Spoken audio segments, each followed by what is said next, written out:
Oui, pour ces 5e et dernier numéro de la semaine, on va revenir sur les sujets de l'air, les thématiques de l'air qui font couler beaucoup d'encre de salive, voulais-je dire, notamment concernant une année du gouvernement, Judith Souminois. Vous le savez, on va revenir sur les bilans, sur les réalisations de ces gouvernements. On va aussi parler ici de la rencontre entre Fayulu et Tshisekedi. Est-ce que cela peut apporter quelque chose de positif? Question de créer cette fameuse cohésion nationale que tout le monde ne cesse de parler. On va aussi revenir tout au long de cette émission pour ces quelques minutes avec vous. On parlera de Moutamba, on fera un clin d'œil par rapport à son dossier au niveau de la justice. Alors, pour parler de toutes ces thématiques, nous recevons pour vous Bobo Bolia.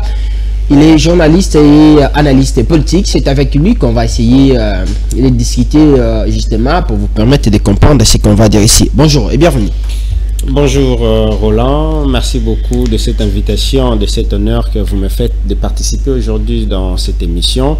C'est pour moi une très grande fierté en tout cas de me retrouver encore une fois de plus aujourd'hui sur ces plateaux. Dans cette émission que nous chérissons tant, que nous aimons tant et que nous suivons, nous avons l'habitude de suivre. Et donc c'est une très grande fierté et un très grand honneur de parler sur toutes les questions qui font l'actualité en République démocratique du Congo. Alors, toutes les questions qui font l'actualité en République démocratique du Congo, on commence pour planter les décors avec cette rencontre entre Félix Tshisekedi, président de la République, et Martin Fayulu, son opposant. C'est quelque chose qui est arrivé à l'improviste, que beaucoup ne s'y attendaient pas. Votre analyse par rapport à cette rencontre? Merci beaucoup Roland pour cette question. La rencontre entre les présidents de la République, Félix Antoine Tshisekedi Tshilombo et M. Martin Fayulu, pour moi par exemple, je me dis que c'est d'abord à saluer, mais moi je me dis que ce n'est qu'une formalité parce que la rencontre s'est déjà déroulée il y a bien longtemps. Oh, comment ça une formalité? Il y a bien longtemps parce que vous allez vous rappeler Roland, depuis 2023, pour moi, par exemple, je me disais que Martin Fayulu avait déjà rejoint Félix Tshisekedi. Oh, comment? En 2023, Roland, Martin Fayulu avait catégoriquement boycotté les processus électoraux. Tout a commencé d'abord là-bas.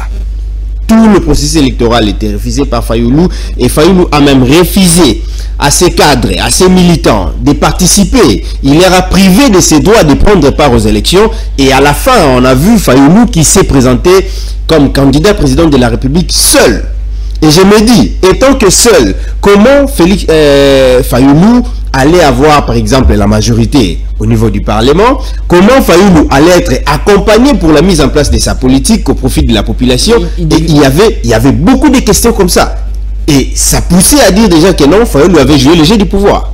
C'est ce que vous pensez peut-être, parce que même si ces soldats, ses proches n'avaient pas postulé, mais souvenons-vous du cas de Tshisekedi qui est arrivé au pouvoir et la majorité avait basculé. Pourquoi pas si Fayulu gagnait l'élection? Ça allait peut-être aussi être le cas. Ça n'allait pas avoir le même contexte parce que à l'époque, l'IDPS était tout fait tout flamme.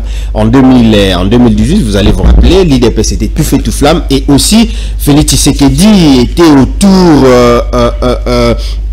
était entouré des poids lourds qui l'accompagnaient justement, et après ce qui s'était passé là, mais au moins il était accompagné, notamment il y avait Caméré qui était un poids lourd à l'époque, mais actuellement en 2023 avec Fayulu, on n'a pas vu de poids lourds qui l'ont accompagné. Il est allé seul, sans même ses adeptes, sans même ses membres, sans même ceux avec qui nous croyons que non, notamment Prince Pengue qui allait faire un très bon député au niveau de l'Assemblée nationale, qui allait quand même faire des très bons plaidoyers, mais voir cette interdiction venait de Fayulu, et on s'était en train de nous dire en tout cas à cette époque-là que Fayulu aurait joué le jeu du pouvoir justement pour donner beaucoup plus de béquilles à Félix Tshisekedi de se présenter. Et donc, comme ils se sont vus aujourd'hui, nous ne pouvons que saluer, et ils parlent maintenant du camp de la patrie. Nous pouvons saluer, mais je pense que ce camp de la patrie ne doit pas seulement se limiter entre Fayulu et Tshisekedi. Il faudrait qu'on puisse élargir le champ, qu'on puisse également voir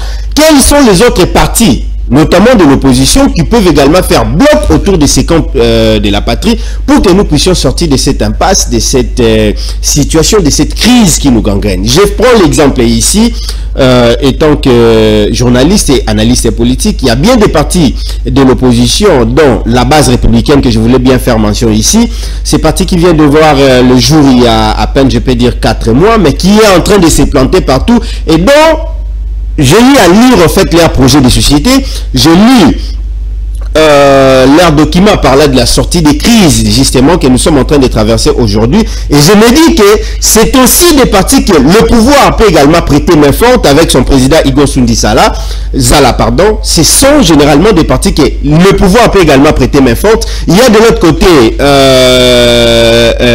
comment on l'appelle, l'ancien premier ministre Adolphe Muzito. Vous voyez qu'il y a des poids lourds. Il y a également le médecin qui a concouru aux élections de 2023, Dr Mukwege. C'est-à-dire il y a beaucoup de monde comme ça qui peut faire bloc autour du président de la République pour que nous puissions parler du vrai camp de la patrie. Dans ce cas, il faut, pour vous relancer là, il faut revenir dans cette idée dès le début de Martin Fayulu, qui a toujours appelé au dialogue. D'ailleurs, après la rencontre avec le président Tshisekedi, il a requinqué, il a insisté sur la nécessité de dialoguer entre les Congolais, en donnant toutes les possibilités aux évêques pour réunir les enfants du Congo, question de créer cette cohésion nationale. Je pense que cette idée est cruciale, cette idée est très importante, d'autant plus que la démarche menée par la CENCO reste à saluer, mais seulement que la difficulté c'est autour de l'appropriation en fait de cette démarche, d'un côté par les politiques, de l'autre côté aussi par la population. Et je pense que cette démarche de la CENCO mérite en tout cas beaucoup de sensibilisation, beaucoup de mobilisation pour que la population puisse également s'imprégner. Et donc, si nous devons parler de ces dialogues pour ne pas s'éterniser en fait autour de cette crise, et donc je pense que les dialogues seraient importants et de prendre également en compte toutes les parties prenantes qui doivent justement prendre part dans ces dialogues. Nous avons plusieurs partis de l'opposition, comme je venais de le dire tantôt, qui doivent faire également bloc autour du pouvoir en place pour que nous puissions mettre fin notamment aux atrocités que nous sommes en train d'assister dans la partie est de notre pays. Alors dans la partie est de notre pays, et de ceux qui pensent que les dialogues aujourd'hui ce n'est pas nécessaire, parce que vous avez vu, c'est pas aujourd'hui que Martin Fayulu il avait commencé cette histoire de dialogue, parce que lui, beaucoup de l'opposition, le président Tshisekedi, lui, il avait choisi les consultations à travers son conseiller en matière de sécurité, le professeur Birandre Kolongele, donnant l'impression comme si c'était pas important, parce qu'il n'y a pas de crise, tout marche bien dans ce pays. Alors, sur ce point, je pense que nous devons nous regarder droit dans le face et nous dire des vérités. Des vérités, pourquoi? Parce que si nous disons qu'il n'y a pas de crise, nous sommes en train de nous tromper. Nous sommes en train de vouloir passer à côté de la plaque. Actuellement, nous Congolais, nous devons nous asseoir. Parce que cette histoire qui se passe à l'est de notre pays, avec Nanga, rejoint par plusieurs politiciens congolais actuellement, ça laisse à désirer. Et pourquoi nous ne devons pas dialoguer pour que nous puissions trouver une solution définitive? Parce qu'actuellement, il ne faudrait pas seulement que nous puissions trouver une solution qui va être aléatoire et après demain, nous puissions encore assister à ces genres de dérapages, les uns qui quittent de l'autre côté pour rejoindre la rébellion. Le dialogue actuellement est très important et je pense que toutes les parties prenantes, nous les connaissons. Nous devons nous mettre autour d'une table. Les consultations initiées par le président de la République, moi à mon avis, je me dis que c'était en quelque part précipité parce que on a vu ces consultations qui se sont transformées maintenant sous forme de déclarations politiques et des déclarations de récompenses. On a même vu certains politiciens qui ont eu à être consultés pendant cette période qui sont revenus notamment sur les revendications de 2018, de 2023 pour dire que non, voilà, pour nous, on trouve que nous devons être récompensés parce que nous avions beaucoup travaillé pour le chef de l'État, mais jusqu'à présent, nous ne sommes pas récompensés, alors que les consultations avaient un objectif général de chercher comment rétablir la paix dans la partie est de notre pays. Et donc, actuellement, les dialogues, c'est le seul moyen qui peut nous amener à la sécurité, à la paix,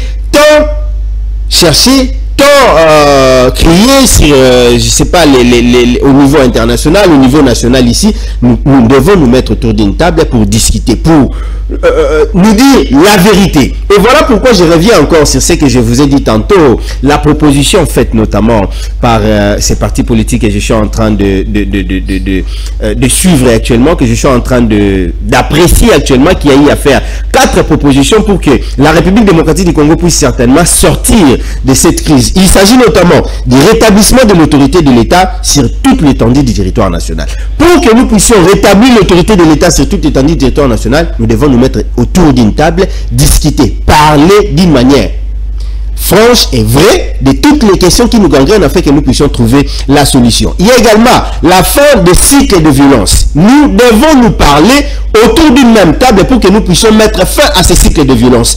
Quelle est cette population qui doit toujours accepter de continuer à être massacrée, de continuer à être violée, et que ces cycles de violence puissent continuer toujours à exister aussi longtemps que cette population a besoin de vivre dans la paix, dans la quiétude normale, comme ça se vit également dans d'autres provinces. Il y a également le renforcement de la crédibilité de l'État. À un certain niveau, pour le président Igo Sundizala, la crédibilité de l'État congolais semble être perdue. Et nous devons nous parler, nous devons nous mettre autour d'une même table pour renforcer la crédibilité de l'État tant au niveau national qu'au niveau international, mais aussi la mise en avant de l'unité nationale. C'est même ça le socle de ce qui fera l'objet des dialogues. Nous devons promouvoir l'unité nationale, nous devons faire en sorte que nous devons être unis, nous devons parler le même langage pour que nous puissions mettre fin à tous les cycles de violence qui dérangent notamment beaucoup plus la partie Est de la République démocratique du Congo. Alors, la partie Est de la RDC qui est dérangée, aujourd'hui on parle de frustration, surtout après cette sortie médiatique de Jean-Pierre Bemba, ministre des Transports, ancien ministre de la Défense, membre de l'Union Sacrée, collaborateur du président Tshisekedi aujourd'hui, qui est beaucoup qualifié d'une sortie ratée, populiste, qui va créer des frustrations inutiles, lui qui a parlé de beaucoup de choses, il a pointé du doigt l'ancien président Joseph Kabila. Quelle analyse pouvez-vous faire de cette sortie de Jean-Pierre Bemba Gombo? Je venais de parler tantôt de la mise en avant de l'unité nationale. Nous devons promouvoir l'unité nationale. Actuellement, nous n'avons pas besoin d'assister à ces discours séparatistes. Nous n'avons pas besoin d'assister à ces discours qui condamnent les uns et laissent les autres. Je pense que avec tout le respect que nous devons à monsieur Jean-Pierre Bemba Gombo, je suis tenté de croire que monsieur Bemba a rejoint les communicateurs de l'UDPS ou encore les communicateurs de l'Union Sacrée, lui qui est un haut cadre à qui on a même confié le ministère des Transports, qui est devenu maintenant actuellement le vice-ministère.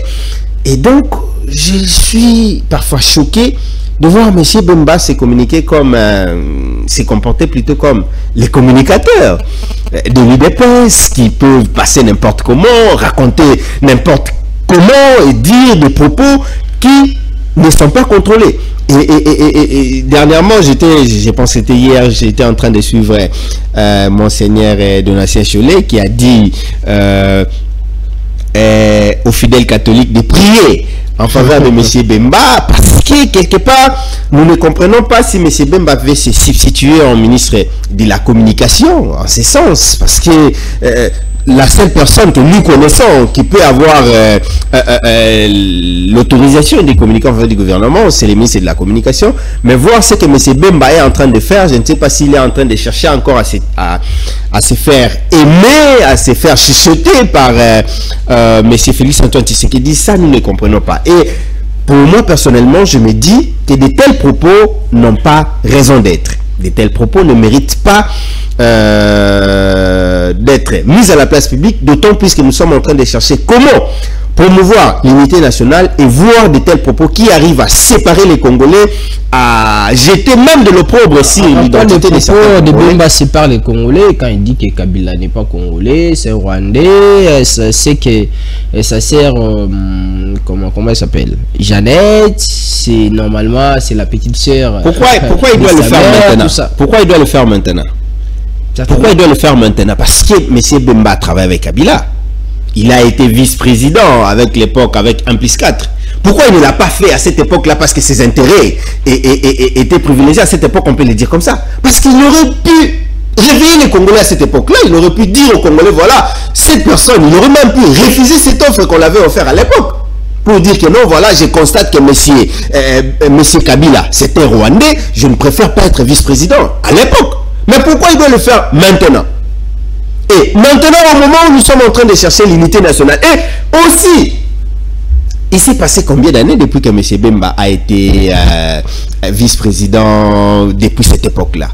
Il y a eu bien des moments qui se sont déroulés. Il pouvait quand même profiter de tous ces temps pour nous révéler la vraie identité de M. Kabila. Actuellement, moi je pense que, en tout cas, c'est pour moi, c'est mon point de vue, ça reste à déplorer. Et si réellement ces propos ne sont pas séparatistes, ça revient également, ça appelle à un droit de réponse, comme nous connaissons également les cas que monsieur à qui on a traité des Rwandais a toujours été silencieux, a toujours été monsieur Kara, et donc je pense que ça n'aura pas à les déranger, mais j'appelle en tout cas monsieur à qui on a traité des Rwandais, il faut citer ce nom. C'est monsieur Kabila. Je ne suis pas en train de vouloir cacher la personne qu'on a appelée Rwandais, c'est monsieur Kabila. C'est monsieur Kabila qu'on a appelé Rwandais, qu'on a traité de tous les mots. Je pense que ça revient à lui d'éclairer les Congolais s'il est Rwandais ou non.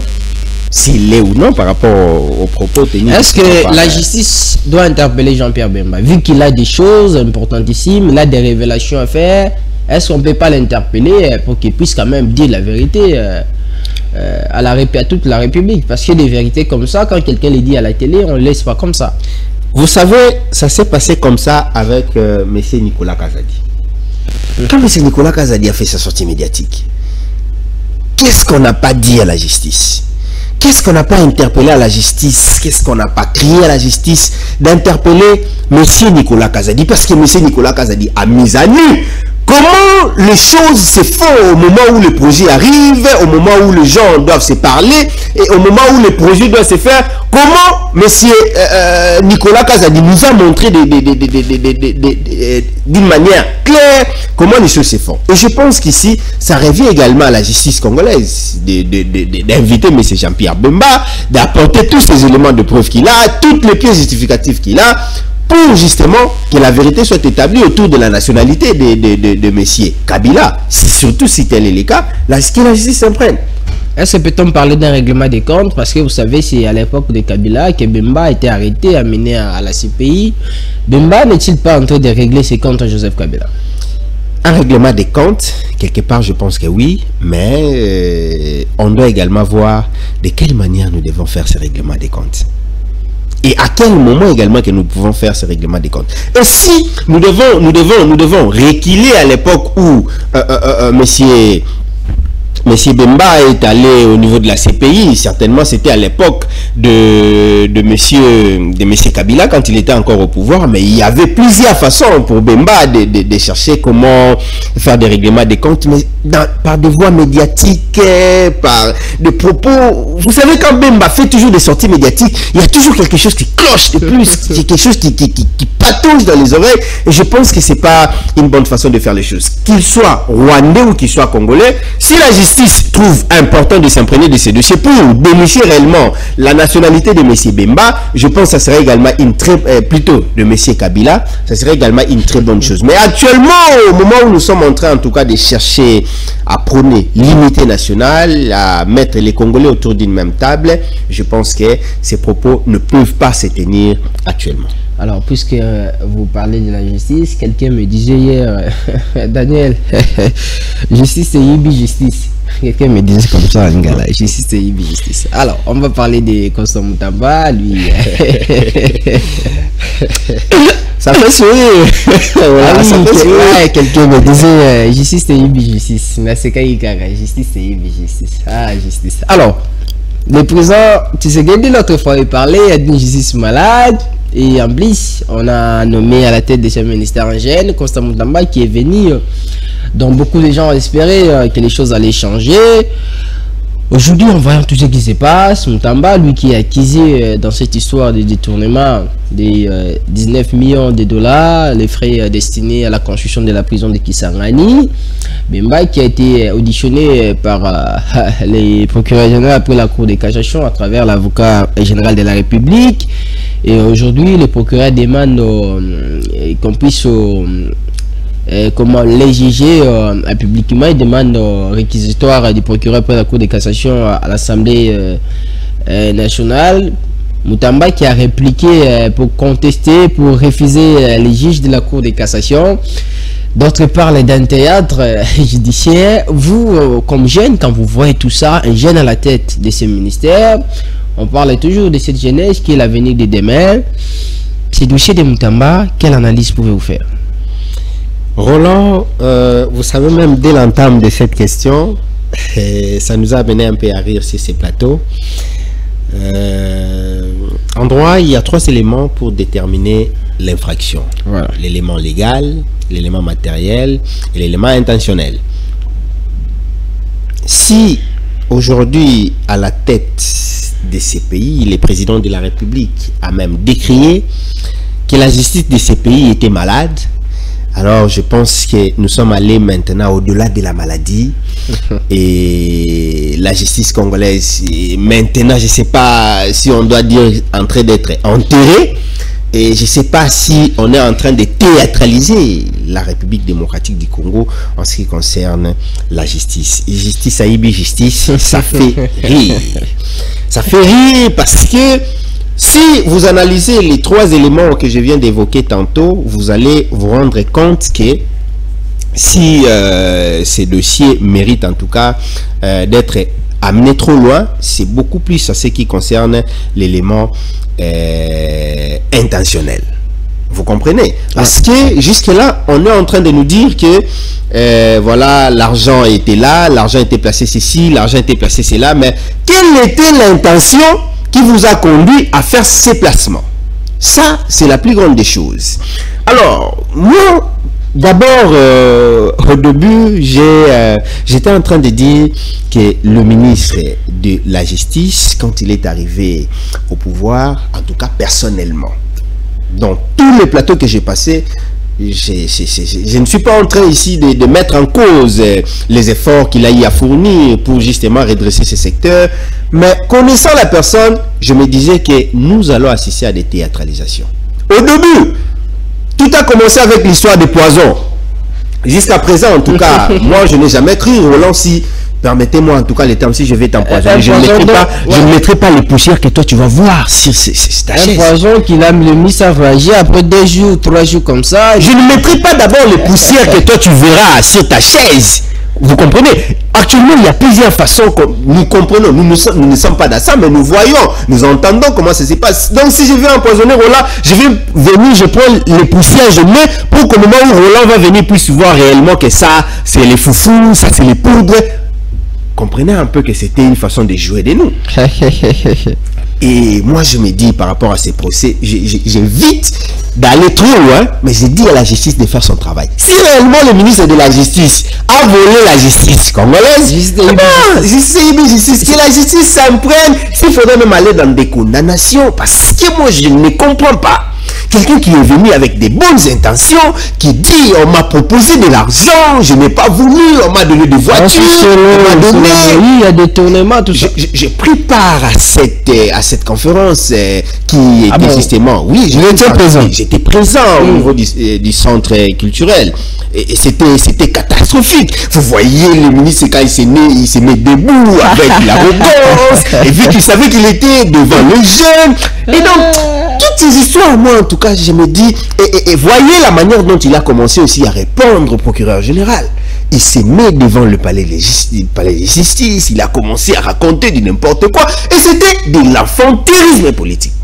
Et je me dis, on ne doit pas assister, c'est comme ça que j'ai commencé tantôt à dire de la théâtralisation au sommet de l'État, au ministère de la Justice. Et donc, que ces procès puissent suivre la cour normale. Si réellement la justice trouve que le ministre de la Justice a volé la justice congolaise, eh bien, qu'on puisse les condamner. Parce que nul n'est au-dessus de la loi. Nul ne peut passer à côté si c'est réellement le fait qui lui sont reprochés sont vrais et fondés. Donc, que les procès, que les dossiers plutôt arrivent jusqu'à la fin, et que si réellement, avec l'élément intentionnel, on arrive à détecter réellement que c'était ça et qu'il allait placer d'autres montants à côté avec des intérêts personnels, eh ben.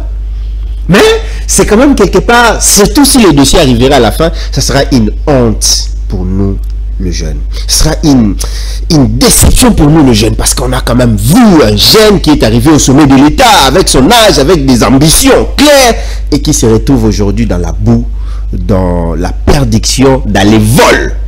Ça, c'est une déception.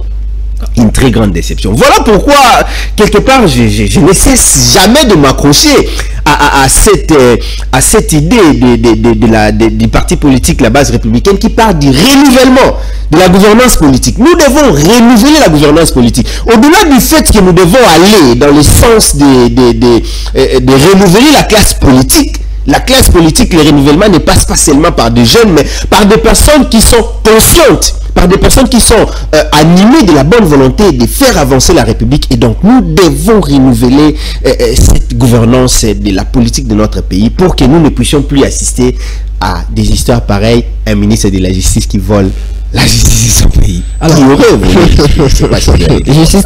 c'est compliqué. Au moins, on va chuter avec l'émission. Vous allez dire un mot à la fin concernant les bilans des gouvernements souminois et non aujourd'hui. Mais avant tout, quand vous voyez tous ces jeunes-là aujourd'hui, que les gens espéraient bien faire les choses, les Moutamba, les Christian Bossembe, par rapport à tous les actes qu'ils posent, représentant la jeunesse, qu'est-ce que vous dites? Vous savez, moi, il est arrivé à un moment donné, je commence d'abord par mon aîné Bossembe. J'étais à l'époque, il était sur la RTGA, je crois. Chaque matin, je suivais ses émissions. Mais comment c'était beau, Roland. Comment c'était beau de suivre Bossembe à l'époque avec les pouvoirs des Kabila. Je pense même que... Je me rappelle à l'époque, il était licencié de la chaîne où il travaillait parce que ses positions étaient vraiment logiques pour moi à l'époque. Je me disais, voilà, les matins, il avait une émission qu'il animait à 6 heures. J'étais obligé de prendre les écouteurs, suivre cette émission-là et aujourd'hui voir comment la personne est maintenant. Merci du pouvoir, je me dis, ce n'est pas facile, et c'est regrettable. À la merci du pouvoir. À la merci du pouvoir, bien sûr, parce que toutes les actions que pose M. Bossembe, c'est juste pour se faire, voilà, dernièrement, avec la journée de la presse, je crois, célébration de la journée de la liberté de la presse qui s'est tenue devant le chef de l'État, le monsieur Bossembe qui se permet de dire, aucun journaliste, alors que c'était en présence de mon aîné Patrick Lokala, qui était arrêté pour se poser. Je me dis, mais comment on peut oublier aussi facilement que ça? Aucun journaliste, alors qu'on a assisté à l'arrestation de plusieurs journalistes, et notamment le directeur général de cette chaîne, nous France Kouzikessa, c'était à l'époque de messieurs Félix Antoine Tshisekedi. Et donc, il y a plusieurs bavures comme ça. Ces jeunes, notamment également...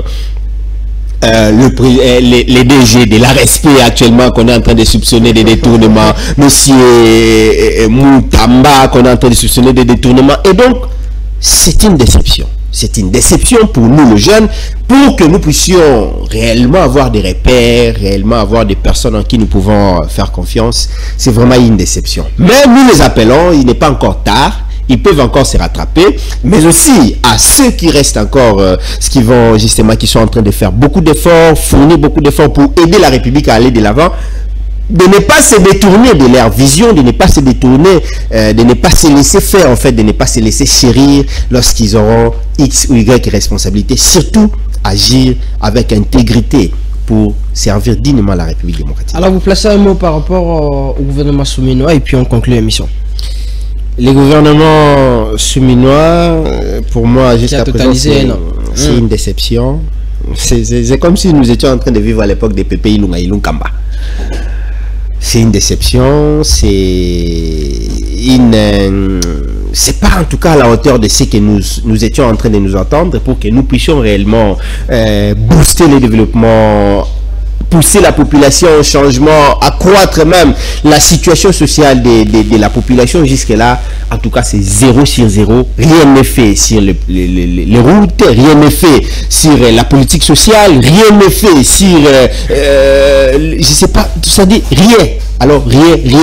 On nous parle aujourd'hui d'un budget, je sais pas moi, de 16 milliards. Mais c'est quoi l'impact de ces budgets sur la vie de la population? Nous ne constatons pas, il n'y a aucun savon, même si on doit le dire comme ça. Oh, tout le monde qui est pris dans le Kitty, il y a, je sais pas, rien du tout. Même les sakombi Amadi sur le marché, ça ne descend pas.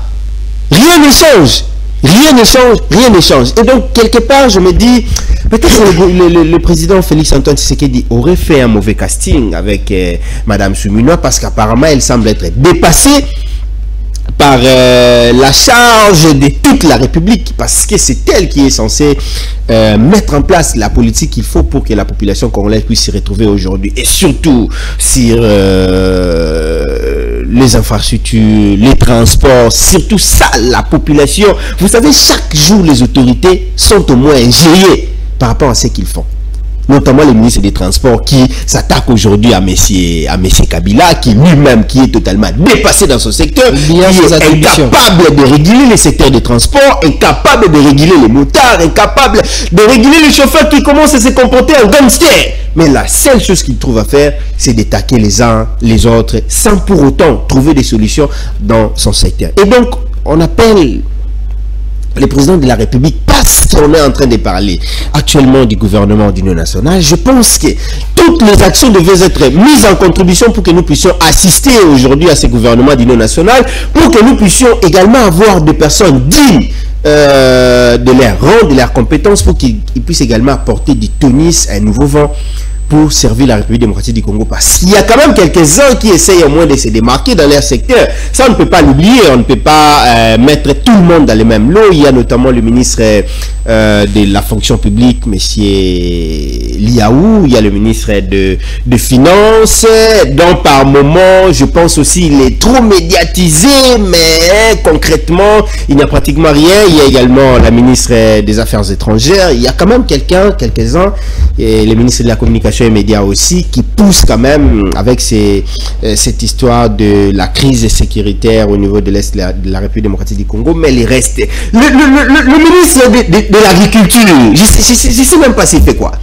Le ministre de l'Urbanisme et Habitat, je ne sais même pas s'il fait quoi. Vous comprenez l'émission. Je ne sais même pas s'il fait quoi. Et tout ça, ce sont des ministres qui sont passés à côté de leur mission. Aujourd'hui, je ne sais pas, les locataires, les bailleurs, tout le monde fait sa loi, surtout les bailleurs au détriment des locataires. Et ça passe comme ça, on ne sait pas qu'est-ce qu'ils font réellement. Et donc, si nous devons conclure l'émission, autour de tout ce que nous venons de nous dire tantôt, nous allons appeler le président de la République, Félix-Antoine Tshisekedi Tshilombo, à restaurer l'intégrité territoriale de la République démocratique du Congo, à promouvoir les dialogues, à prendre en compte toutes les parties prenantes. Parce que je pense que les consultations lancées, oui, mais actuellement, nous devons vraiment parler de la cohésion nationale. Nous devons vraiment rétablir la crédibilité de l'État congolais. Nous devons vraiment promouvoir la souveraineté de l'État. Nous devons mettre en avant l'unité nationale. Nous devons